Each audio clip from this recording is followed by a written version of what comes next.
मित्रांनो नमस्कार. आज आपण चर्चा करणार आहोत गरुडासनाबद्दल. भगवान विष्णूंचे वाहन.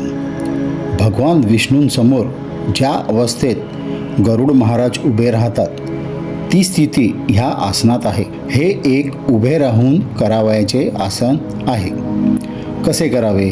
प्रथम दोन्ही पायावर उभे राहिल्यानंतर उजवा पाय उचलून डावा पायाच्या गुडघ्यावरून घेऊन विळखा घातल्यानंतर डाव्या पायाच्या मागे नेऊन उजव्या पायाचा चवडा पुढे न्यावा.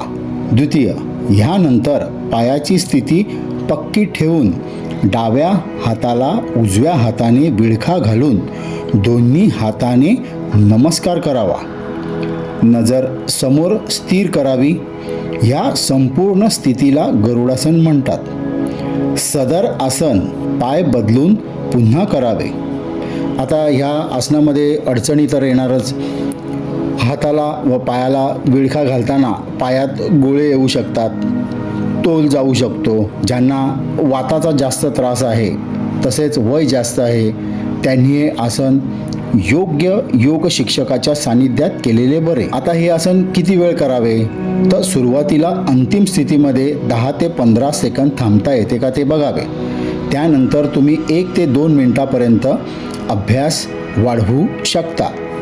सावकाश व लक्षपूर्वक हे आसन करणे महत्त्वाचे. आता सर्वात महत्त्वाचं म्हणजे लाभ व फायदे.